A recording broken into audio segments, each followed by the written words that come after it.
Hello guys, ResourceICT YouTube channel එකට හැමෝම සාදරයෙන් පිළිගන්නවා. අද වීඩියෝ එකෙන් අපි කතා කරන්න යන්නේ computer memory ගැන. ඉතින් වැඩි කතා නැතුව අපි වීඩියෝ එකට යන්න ඊට කලින් හැමෝටම මතක් කරනවා channel එක subscribe කරන්න, වීඩියෝ එකට like එකක් දාන්න, comment එකක් දාන්න කියලා. Right. ඉතින් අද අපි මම කලින් කිව්වා වගේ memory, computer memory ගැන තමයි කතා කරන්නේ. එතකොට primary memory, secondary memory කියලා කොටස් දෙකක් අපිට කතා කරන්න තියෙනවා. primary memory කිව්වොත් ඔයගලන්ට මතක් වෙනවා ඇති RAM එක සහ ROM එක mainly. නමුත් අපිට cache memory, registers කියන දෙකත් primary memory යටතේ කතා කරන්න පුළුවන්. ඊළඟට secondary memory කිව්වම ඔයගලන්ට මුලින්ම මතක් වෙනවා ඇති pen drive වගේ එකක්.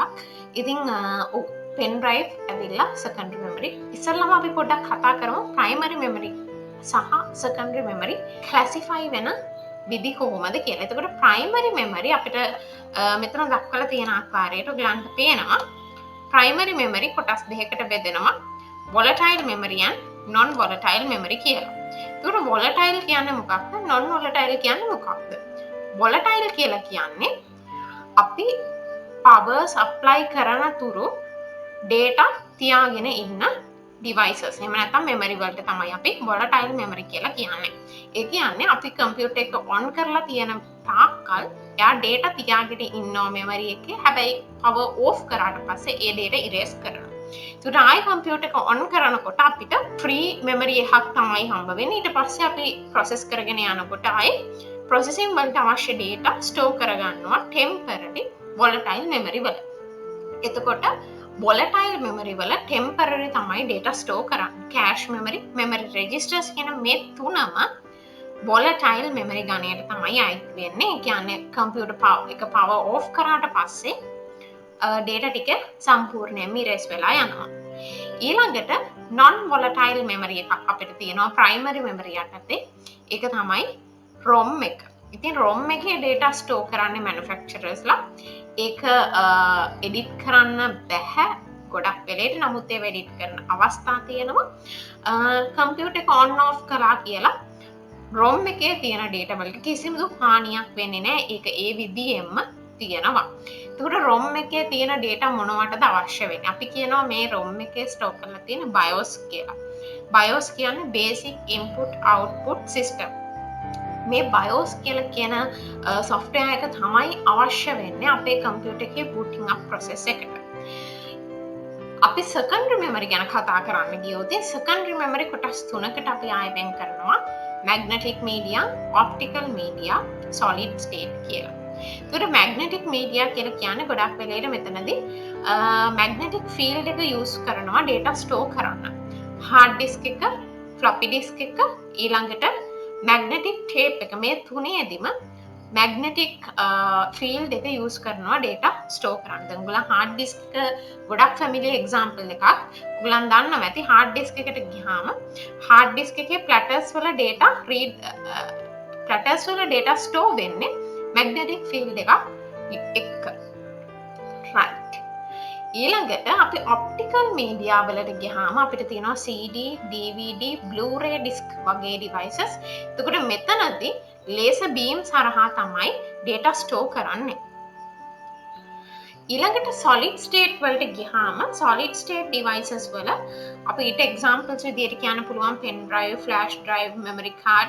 ඒත් එක්කම තව හොඳම example එකක් තමයි දැන් ගොඩක් ප්‍රසිද්ධ SSD, solid state drive කියන hard disk එක වෙනුවට තමයි අපි ගොඩක් වෙලේට මේ SSD එක පාවිච්චි කරන්නේ. ඉතින් ඒකත් solid state memory එකක් විදිහට අපි හඳුන්වනවා. මොකක්ද දැන් මම පොඩ්ඩක් මෙතනදී කතා කරනවා magnetic media එක. මම මෙතනදී පොඩ්ඩක් කතා කරනවා hard disk එක සහ SSD එක අතර තියෙන difference එක. ඇත්තටම hard disk එකේ data store වෙන්නේ magnetic field එකක් ආධාරයෙන්. එතනදී platter එකේ data read වෙනවා, write වෙනවා. head එකෙන් තමයි ඒ data read and write කරන්නේ. solid state drive එකට ගියාම SSD එකට ගියාම එතනදී mechanical parts මුකුත් අපිට දකින්න ලැබෙන්නේ නැහැ. එතනදී electronically තමයි data store වෙන්නේ. read and write දෙකම වෙන්නේ electronically. ඉතින් ඒක තමයි මේ දෙකේ වෙනස. එතකොට solid state drive එක SSD එක ගොඩක් වෙලේට SSD එක හැම වෙලේම hard disk එකට වැඩිය ස්පීඩ් එක අතින් වැඩි. ඇත්තටම ඒකට හේතුව වෙන්නේ මේ two media මේ media දෙක අතර තියෙන වෙනස. magnetic media වලදී හැම වෙලේම mechanical parts තියෙනවා. ඒවා වලින් තමයි data read and write කරන්නේ. නමුත් solid state device එකකට ගියාම mechanical parts නැහැ. electronically තමයි data read and write කරන්නේ. ඊළඟට optical media එකේදී laser beams තමයි පාවිච්චි වෙන්නේ. ඊළඟට අපි durability එක ගැන පොඩ්ඩක් කතා කරොත් solid state devices වල durability එක වැඩි. ඒ කියන්නේ දීර්ඝ කාලීනව අපිට මේව use කරන්න පුළුවන්. හේතුව වෙන්නේ ආයෙත් මේවාගේ mechanical parts නැතිවීම. ඉතින් මං හිතනවා ඔයගලන්ට idea එකක් එන්න ඇති මේ මොනවද memory කියන එක සහ ඒක categorize වෙන්නේ කොහොමද කියන එක. එතකොට ගොඩක් වෙලේට අපි ගත්තොත් secondary memory එක secondary memory devices ඔක්කොගෙම data permanently අපිට store කරලා තියාගන්න පුළුවන්. ඒවා non-volatile. හරි. මොකද අපි primary memory එකේ තියෙන RAM එක, cache memory එක, memory registers ගැන කතා කරොත් ඒවා වල power off වෙච්ච ගමන් data ටික erase වෙනවා. නමුත් secondary storage වල එහෙම data erase වීමක් සිද්ධ වෙන්නේ නැහැ. එතකොට ඔයගලන් දන්නවා දැන් ඔයාලා word file එකක් හදලා ඒ word file එක save කරන්නේ නැතුව ඉන්නකොට ඔයාගේ computer එක shut down වෙනවා. එක්කෝ power cut එකක් වෙලා computer එක off වෙනවා. laptop එකේ battery බහලා laptop එක off වෙනවා. ඔයා save කරේ නැත්නම් ඔයාගේ document එක ඔයාට ඒක ආපහු ගන්න ලැබෙන්නේ නැහැ. හේතුව මොකක්ද? ඔයාගේ data ටික RAM එකේ තමයි store වෙන්නේ. power off වුණ ගමන්ම මේ ටික ඔක්කොම erase වෙනවා. එතකොට අපි save කරාම මොකද වෙන්නේ? අපි දැන් document එකක් හදන ගමන් ටිකෙන් ටිකට අපි ඒක save කරනවා. ඒ save කරන එක ගොඩක් වෙලේට ඒක අපි store කරන්නේ hard disk එකේ. අපි especially pen drive එක නෙවෙයි නම් මේක store කරලා තියන්නේ. ඒක hard disk එකට තමයි හැම වෙලේම backup වෙන්නේ. ඉතින් එතකොට hard disk එකේ මේක store වෙලා තියෙනවා. ඒක නිසා power off වුණත් අර data ටික ආපහු ඔයාට retrieve කරගන්න පුළුවන්. ඉතින් ඔන්න ඕක තමයි එතනදිත් වෙන්නේ. මං හිතනවා ඔයගලන්ට idea එකක් එන්න ඇති මේ secondary storage කියන්නේ මොකක්ද? secondary memory වලට අපි තව නමක් කියනවා. අපි කියන auxiliary storage කියලා. ඒ word එක හොඳට මතක තියාගන්න exam papers වල ඔයගලන්ට ඒ word එක දකින්න ලැබෙයි. auxiliary storage කියන word එක.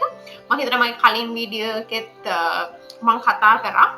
computer block diagram එකත් එක්ක කතා කරා මම secondary memory එකේ auxiliary storage කියලාත් අපි කියනවා. ඊළඟට mass storage කියලාත් secondary memory වලට කියනවා කියන එක. ඉතින් මම හිතනවා ඔයගොල්ලන් හැමෝටම වීඩියෝ එක ක්ලියර් ඇති කියලා. මොනවා හරි ප්‍රශ්න තියෙනවා නම් ඔයාලට පුළුවන් පල්ලෙහා comment section එකේ comment එකක් දාන්න. මම ඔයගොල්ලන්ට ඒකට reply කරනවා. ඉතින් හැමෝටම සුබ දවසක් කියලා ප්‍රාර්ථනා කරනවා.